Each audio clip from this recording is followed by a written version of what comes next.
राव खालिद साहब, आपको क्या लगता है इन इस्लाहात के बाद IMF मुआहिदा हो जाएगा? और फिर डॉक्टर साहब की ये स्टेटमेंट मुझे तो बड़ी अजीब लगी कि उन्होंने कहा कि मुआहिदा हो जाए तो बिस्मिल्लाह, वरना गुजारा तो हो ही रहा है। तो गुजारा किसका हो रहा है? ये तो उनको आवाम से नहीं पूछना चाहिए जो बदहाली का शिकार है कि गुजारा हो पा रहा है या नहीं? देखिए, जो शख्स दूसरे को बेवकूफ़ समझता है उससे बड़ा बेवकूफ़ कोई नहीं होता। हम ये सोच के धोखा दे रहे होते हैं कि शायद अगला चक्कर खा जाएगा और वो धोखे में आ जाएगा, जबकि हम खुद धोखे में होते हैं। तो इसमें भी एग्जैक्टली तकरीबन इसी किस्म की चीज़ें हैं। जैसे मैडम ज़ैनब ने कहा, जियो पॉलिटिक्स हो रही थी कल तक हाँ। तो ये आज क्या हो गया कि उसमें अचानक जियो पॉलिटिक्स निकल गई और सारा ये सिस्टम और तरह से शुरू हो गया। बुनियादी बात ये, हम पहले इस पे 2-3 दफ़ा डिस्कशन कर चुके हैं कि ये बजट के दौरान IMF से खुद नहीं चाहते थे कि इनका मुआहिदा हो, ताकि ये बजट में वो चीज़ें करे जिससे आगे सियासी फ़ायदा उठा सके। इलेक्शन ईयर है, उस हवाले से ये ऐसे स्टेप्स ले सके ताकि उसे सियासी फ़ायदा उठा सके।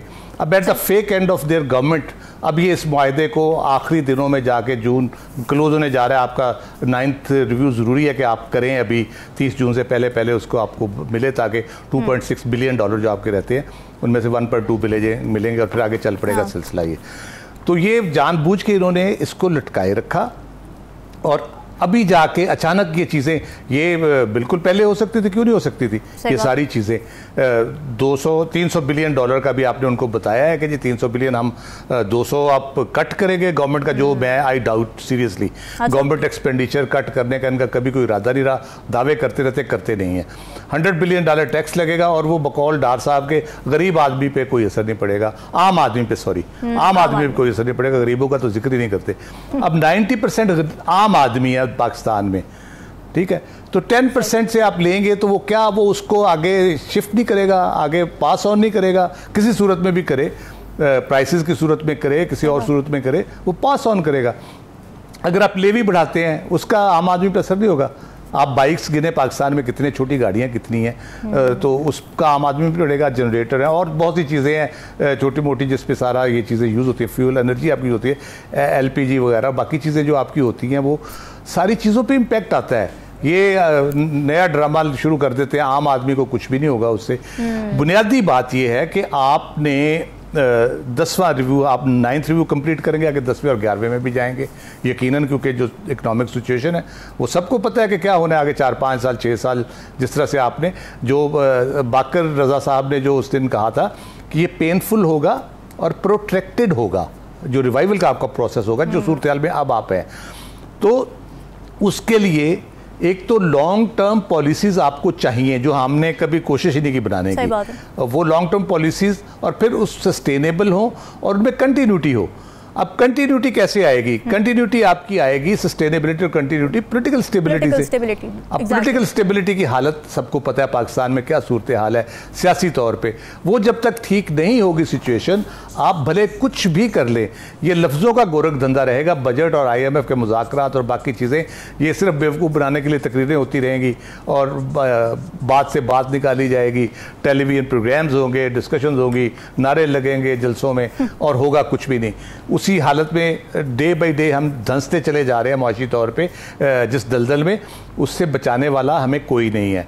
जब तक हम खुद उन मामलात को ठीक नहीं करेंगे, अपने इंटरनल मामलात को ठीक नहीं करेंगे, एक डायलॉग, पॉलिटिकल डायलॉग शुरू नहीं करेंगे, और जो रियल स्टेक होल्डर्स हैं अवाम, बाकी हर कोई बन जाता है, लेकिन असल स्टेक होल्डर्स हैं अवाम, उनको जब सामने रख के आप पॉलिसीज़ नहीं बनाएंगे तो आपका मामला ठीक नहीं होंगे, इकॉनमी के भी नहीं होंगे, सियासत के भी नहीं होंगे। तो इस तरह से IMF के मुआहिदे से आप वक्ती तौर पे कर सकते हैं। आपको इंटरनेशनल डोनर जो होते हैं वो माइल होंगे नेचुरली, जब आप मुआहिदा कर लेंगे तो आपका अगर साइन हो जाता है अगले 2-3 दिन में, तो उसके बाद वो डोनर से आपको थोड़ा सा, आपका फॉरेन एक्सचेंज रिजर्व बेहतर हो जाएगा, थोड़ा सा मार्केट में क्रेडिबिलिटी थोड़ी सी इंप्रूव होगी। लेकिन ये कोई हल नहीं है। हाँ, ये कह लें कि ये कॉस्मेटिक्स हैं, आप करेंगे, साल बाद फिर कर रहे होंगे, 2 साल बाद फिर कर रहे होंगे। ये हम पिछले 40-50-60 साल से तो यही कुछ देख रहे हैं। तो सस्टेनेबल और कोई नेक नियति से काम करने की ज़रूरत है। राव खालिद साहब, आपको क्या लगता है वाकई शहबाज शरीफ साहब ने अपनी फैमिली की मुश्किलात तो कम करने के लिए दिल जमई से काम किया है, लेकिन नवाज शरीफ की मुश्किलात नहीं कम करे? लेकिन प्रैक्टिस प्रोसीजर बिल भी तो यही हुकूमत लेकर आई है ना, जिसमें रिव्यू की बात हो रही है, नाअहली ख़त्म होने की बात हो रही है। क्या देख रहे हैं आप किस तरीके से नवाज शरीफ की वापसी को? देखिए, पाकिस्तान की सियासत में ये एक बहुत अहम पहलू रहा है कि जिस बंदे को आपने हुकूमत से निकालना होता है उसके रास्ते में आप सारी बारूदी सुरंगें, कांटे वांटे सब कुछ बिछा देते हैं, और जिसको लाना होता है उसके रास्ते के कांटे चुन लेते हैं आप। तो नो डाउट शहबाज शरीफ साहब के रास्ते के कांटे चुने गए हैं और वो बड़ी कंफर्टेबल पोजीशन में है, इसमें कोई शक नहीं। मियां नवाज शरीफ के रास्ते के कांटे कब चुने जाते हैं ये इस मैटर ऑफ टाइम।